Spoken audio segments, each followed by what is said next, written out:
नमस्कार प्रिय बहनों और भाइयों। अभी तक हम लोग और ये क्रम जारी रहेगा कि समाज का नव निर्माण कैसे हो। दरअसल अभी तक मनुष्य यह भी नहीं समझ सका है कि समाज के निर्माण की आवश्यकता है। इसके कारण हम देखते हैं चारों तरफ कलह का, मनोमालिन्य का, आपस में लड़ाई झगड़े का वातावरण रहता है। जिस वक्त समाज निर्माण हो जाएगा या होने की जो व्यवस्था है शुरू हो जाएगी, इस तरह की स्थिति पर अंकुश लग जाएगा। तो इसीलिए श्री प्रभात रंजन सरकार ने सामाजिक मनस्तत्व, सोशल साइकोलॉजी की ज़बरदस्त चर्चा की है कि किस प्रकार से हम समाज का संगठन करेंगे, एक नए समाज का निर्माण करेंगे। इस संबंध में जैसा मैं पहले भी बोला हूँ कि 3 तत्वों की आवश्यकता है। अगर ये 3 तत्व हैं तभी समाज का निर्माण संभव है, नहीं तो असंभव है। तो पहला है कि एकता। जो समाज का निर्माण करना चाहते हैं उनमें एकता होनी चाहिए। दूसरा है सामाजिक निरापत्ता, अर्थात सोशल सिक्योरिटी। हर व्यक्ति अपने को सुरक्षित महसूस करे, कोई ऐसा नहीं महसूस करे कि मेरे बारे में तो कोई ख्याल ही नहीं करता है। और तीसरा है शांति।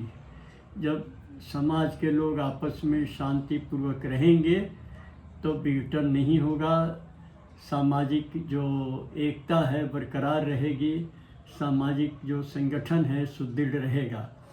तो इन 3 तत्वों में जो सबसे पहला है कि सामाजिक एकता बहुत महत्वपूर्ण तत्व है, क्योंकि जब तक एकता नहीं होगी तब तक कैसे समाज का निर्माण संभव है। जब लोग एक दूसरे के प्रति आकर्षण महसूस करें, आपस में उनके भीतर एक रहने का भाव हो, तभी संगठन संभव है। इसीलिए श्री आनंद मूर्ति जी ने कहा कि जो ऋषियों की वाणी जो आज से 15,000 वर्ष पहले उन्होंने दी थी कि संग शब्दम संबद्धम संभव मनान से जानताम, जो ये ऋग्वेद का मंत्र है, इस मंत्र में यह सभा मंत्र है। माने किस प्रकार से लोग संगठित हों, उनकी क्या मनोभावना, क्या कामना, क्या आदर्श, क्या उद्देश्य हो, इस सब का वर्णन 4 पंक्तियों में किया गया है। तो ये अभी तक ये चीज़ आगे नहीं बढ़ सकी है। लोग गाते तो हैं, कहते तो हैं, परंतु समाज के लोगों में यह अभी तक बद्धमूल नहीं हो पाया है। तो इसीलिए श्री श्याम मूर्ति जी ने कहा कि ऐसा हम लोग कैसे एकता की स्थापना करेंगे। तो इस एकता की स्थापना के लिए उन्होंने 4 चीज़ों की ज़रूरत बताया कि ये 4 चीज़ें जब होंगी तभी एकता के बारे में हम लोग सोच सकते हैं कि एकता स्थापित की जा सकती है, एकता को लाया जा सकता है। पहला उन्होंने कहा साधारण आदर्श, साझा आदर्श, कॉमन आइडियोलॉजी।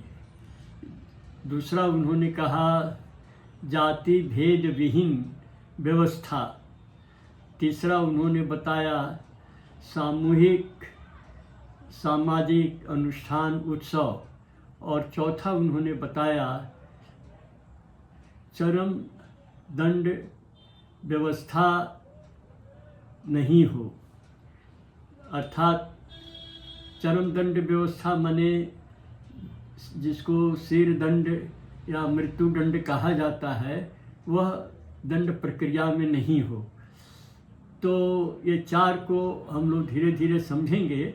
अभी पहले हम लोग इसको समझ लें जो साधारण आदर्श और अन्य तीनों को ही हम लोग थोड़ा थोड़ा चर्चा करके उसको ग्रहण करने की कोशिश करें। पहला जो इसमें साधारण आदर्श है, तो ये बहुत आवश्यक है कि सब लोग एक आदर्श से अनुप्राणित रहें, उसी से प्रेरित रहें। तो अब जहाँ पर तरह तरह की बातें हों कि हम अच्छे हैं, हमारा संगठन अच्छा है, दूसरे लोग छोटे हैं, घटिया हैं, इस तरह की जब बातें होती हैं तो लोगों के अंदर भेदभाव होता है और लोग एक नहीं हो पाते हैं। तो इसीलिए श्री श्याममूर्ति जी ने कहा कि साधारण आदर्श होना चाहिए, कॉमन आइडियोलॉजी होना चाहिए। तो ये कॉमन आइडियोलॉजी आनंद मार्ग में ही हम केवल पाते हैं, क्योंकि यहाँ पर जीवन का उद्देश्य ब्रह्म संप्राप्ति है। परम पुरुष जो आदि सत्ता, अनादि सत्ता, जिन्होंने सृष्टि की रचना की है, वही जीवन के एकमात्र आदर्श हैं, जीवन के एकमात्र लक्ष्य हैं। तो इसलिए इसमें ब्राह्मी आदर्श के भित्ति पर ही ये समाज की मानसिकता टिकी हुई है। और यहाँ तक कि उन्होंने कहा कि जो बच्चा होता है, बच्चे को 5 वर्ष की उम्र से ही जब वह आसपास के चीज़ों को समझना शुरू करता है, उसके बारे में उसको कुछ अनुभव ज्ञान होने लगता है, तभी से उसको ब्रह्म भाव में प्रतिष्ठित करने की चेष्टा शुरू हो जाती है। उसको बताया जाता है कि ब्रह्म ही जीवन के लक्ष्य हैं और उनकी प्राप्ति के लिए हम लोग को अभी से ही सचेत होना पड़ेगा, क्रियाशील होना पड़ेगा। जिस तरह से भोजन हमारे के लिए आवश्यक तत्व है, उसी तरह से ब्रह्म की संप्राप्ति भी आवश्यक तत्व है। तो एक इस प्रकार से जीवन का लक्ष्य एक हो गया। और दूसरी बात जो बताई जाती है कि जो समाज की संपत्ति है, जितनी भी परमात्मा ने सृष्टि में जो भी चीज़ें बनाई हैं, सबके लिए बनाई हैं, इसलिए सबका उन पर अधिकार है। सब उस न्याय के भागी हैं। किसी के प्रति भी पक्षपात का दृष्टिकोण आनंद मार्ग नहीं रखता है, आनंद मार्ग की विचारधारा नहीं रखती है। इसीलिए जो ये संघर्षोद्यम का आदर्श है कि सभी मिलकर चलें, सभी एक साथ बोलें, सभी एक आवाज़ में आह्वान करें और सबों का मन, अलग अलग जो मन है मिलकर के एक मन बने, इस आदर्श को प्रतिष्ठित कर सकते हैं। क्योंकि यहाँ पर सब कुछ सामूहिकता के भाव से ही देखा जा रहा है। इसमें किसी को भी प्रति ऐसा नहीं व्यवस्था है जिससे कि वह अपने को वंचित महसूस करे, अपने को अवहेलित या उपेक्षित महसूस करे। उसके बाद जो दूसरी बात है कि जाति भेद विहीन व्यवस्था।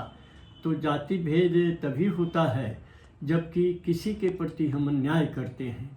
तो अन्याय करते हैं, अनाचार, दुराचार और भेदभाव, पक्षपात, ये सब जब होता है किसी से, तो वह अपने को अलग थलग महसूस करने लगता है और इसके कारण वो अलग गोष्ठी बना लेता है, अलग लोगों को अपने संगठन में जोड़ करके अपनी आवाज़ बुलंद करता है कि हमारे साथ अन्याय हो रहा है। तो इसीलिए जो जाति भेद विहीन व्यवस्था को दूर करने के लिए, को लाने के लिए कि जाति भेद नहीं रहे, इसमें 2 चीज़ महत्वपूर्ण हैं। एक तो यहाँ पर आनंद मार्ग में बचपन से ही, माने शिशु काल से लेकर बच्चे के नामकरण से लेकर के और श्राद्ध व्यवस्था तक जो परिचालक हैं या जो शामिल होने वाले हैं, वहाँ पर कोई वर्ण भेद, जाति भेद वाली बात नहीं रहती है। वहाँ पर सभी जीव मात्र हैं और एक दूसरे के प्रति गुरु भाई हैं, एक ही गुरु के शिष्य हैं, ये भाव रहता है। वो किस वर्ण का है, किस जाति का है, ये देख करके वहाँ पर न तो नामकरण होता है और न श्राद्ध होता है, न कोई सामाजिक अनुष्ठान होते हैं। जो भी होता है सब यह समझकर होता है कि हम सभी जीव हैं, परमात्मा की सृष्टि हैं और सभी आपस में गुरु भाई हैं। इसलिए सबको हमको मिलजुल करके रहना है। मिलजुल कर के सभी समस्याओं का समाधान करना है। इसीलिए जब किसी के प्रति उपेक्षा नहीं है, अवहेलना नहीं है, किसी को हीन दृष्टि से नहीं देखा जा रहा है, तो निश्चित रूप से सबके भीतर एक अपनापन का भाव जगेगा।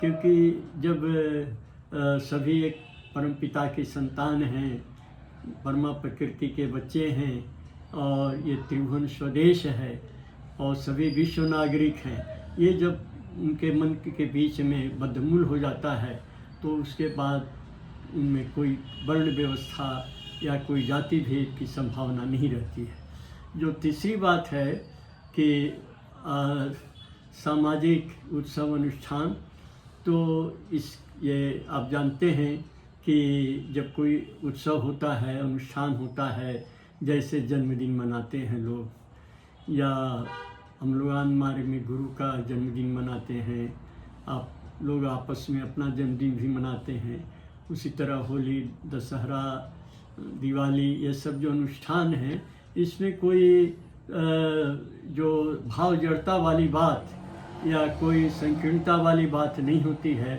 होली में भी सबके प्रति समान भाव रहता है, दिवाली में भी सबके मन में जो अंधकार है उसको दूर करने की बात होती है, बाहर के अंधकार को भी दूर करने की बात होती है।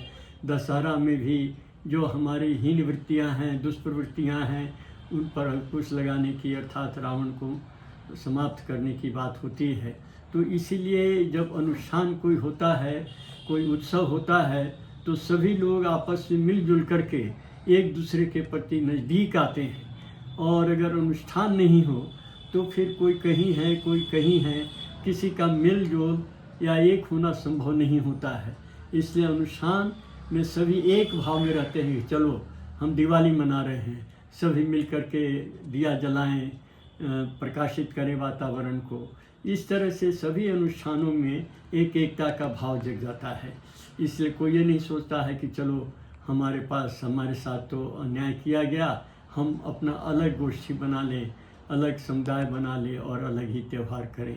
तो इसीलिए ये सामूहिक जो सामाजिक अनुष्ठान हैं और जो उत्सव हैं, इनके भीतर एकता के भाव लाने में ये बहुत सहायक हैं।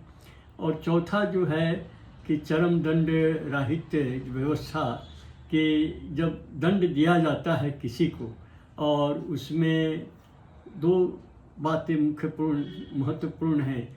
एक तो उस व्यक्ति का विकास अवरुद्ध नहीं होना चाहिए और समाज का भी विकास अवरुद्ध नहीं होना चाहिए। दूसरी बात, वह व्यक्ति कभी नहीं महसूस करे कि हमारे साथ अन्याय किया गया है, अविचार किया गया है, जिससे वे अलग अपराधियों को लेकर के संगठित करने का प्रयास करें।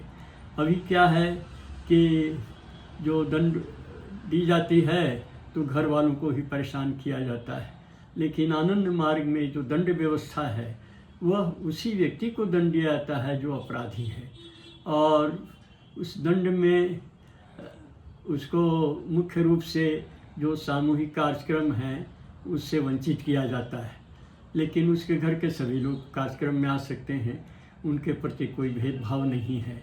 और उस व्यक्ति को ऊपर जो कलंक का एक टीका रहता है कि उसने अपराध किया है, इसको लेकर कोई प्रचार अभियान नहीं चलाया जाता है। वो तो उसको दंड दे दिया गया, पर्याप्त है। और जब दंड की अवधि समाप्त होती है तो फिर वो सभी कार्यक्रम में उसी तरह से भाग लेना शुरू करता है जैसे वो पहले लेता था। इससे व्यक्ति का विकास अवरुद्ध नहीं होता है। और दूसरी व्यवस्था है आन मार्ग में कि अगर और कोई रास्ता नहीं निकल रहा हो कि क्या दंड दिया जाए इनको, तो उसमें एक निर्धारित अवधि के भीतर में 10 व्यक्तियों को सतपथ पर ले आना, अर्थात जो परमात्मा हमारे जीवन के लक्ष्य हैं, जो नैतिकता के नियम हमको मान के चलना है, इस तरह का जो जीवन का आदर्श है, जो जीवन शैली होनी चाहिए, उसके लिए 10 व्यक्ति को प्रेरित करना, 10 व्यक्ति को इस मार्ग पर ले आना, रास्ते पर ले आना। ये इससे उस व्यक्ति की तो जो अग्रगति है अवरुद्ध नहीं होती है, साथ साथ जो दूसरे लोग हैं, समाज के लोग हैं, उनका भी विकास होता है, उनकी भी गति अवरुद्ध नहीं होती है। इसलिए ये दोनों ऐसे रचनात्मक कार्यक्रम हैं जिसके द्वारा कि एक चरम दंड जो सिर दंड या मृत्यु दंड है उसको जो अलग किया गया है, नहीं रखा गया है, इससे अपराधियों को एकजुट होकर के और अपराध करने की प्रेरणा नहीं मिलती है। इससे उनके स्वभाव में संशोधन होता है। वो महसूस करते हैं कि हम मनुष्य हैं और हमारा गरिमामय जीवन होना चाहिए। हमें किसी तरह का ऐसा आचरण नहीं करना चाहिए जिससे कि समाज के लोगों को तकलीफ़ हो और जिससे कि हमारा भी अधोपतन हो। इसीलिए ये चरम दंड राहित्य जो है, चरम दंड से रहित जो व्यवस्था है, यह मनुष्य को निश्चित रूप से आगे बढ़ने की प्रेरणा देगी। तो जब ये तीनों चीज़ें होती हैं, माने चारों चीज़ें होती हैं, तो एकता संभव हो जाती है कि साधारण आदर्श है, जाति भेद विहीन व्यवस्था है और इसमें एक दूसरे के प्रति जो सामाजिक अनुष्ठान है वह है, और चरम दंड की इसमें व्यवस्था नहीं है। इसमें सुधार की व्यवस्था है, संशोधन की व्यवस्था है। इसीलिए जो कुछ भी इसका परिणाम होगा वो यही होगा कि एकता की सृष्टि होगी। सभी मिलजुल करके एक अच्छा सुदृढ़ मानव समाज की रचना करेंगे। यही एक सबसे आवश्यक तत्व है, क्योंकि एकता के अभाव होने के कारण ही आप देखते हैं कि समाज में विशृंखलता फैली हुई है। समाज में एक दूसरे के प्रति सहिष्णुता का भाव नहीं है। लोग असहिष्णु हो जाते हैं किसी बात को लेकर के। लेकिन जब एक आदर्श को लेकर चलेंगे, जब ब्राह्मी आदर्श पर हमारा जीवन टिका रहेगा, तो कभी भी हम एक दूसरे के अहित की बात नहीं सोचेंगे, सबके कल्याण की बात ही सोचेंगे और उस स्थिति में हम सबके नज़दीक आने की चेष्टा करेंगे, किसी को दूर नहीं रखेंगे। उसी तरह से जाति भेद जब होता है तो एक जाति दूसरे जाति से अपने को श्रेष्ठ दिखाने का कोशिश करती है, तो ये जाति भेद भी इसमें समाप्त कर दिया गया है। सभी एक दूसरे के गुरु भाई, कोई वर्ण नहीं, कोई जाति वाली बात नहीं है यहाँ। और अनुष्ठान भी उसी तरह के हैं जिसमें कोई संकीर्णता नहीं है, और दंड व्यवस्था भी ऐसी है जिससे कि सुधार मूलक है, जिससे व्यक्ति के भीतर सुधार आता है। तो इसीलिए जो अन्य मार्ग में जिस तरह की व्यवस्था रखी गई है उससे ही एकता संभव है, अन्यथा अभी तक समाज में एकता नहीं हो सकी। और समाज में जो कुछ भी हम देखते हैं वो आपस में एक छीना झपटी, लूट खसोट, श्रेष्ठ और हीन, इस तरह के वातावरण बना हुआ है। तो इसको हम लोग दूर करेंगे। हम लोग का उद्देश्य यही है कि हम एक मानव समाज की रचना करें। नमस्कार।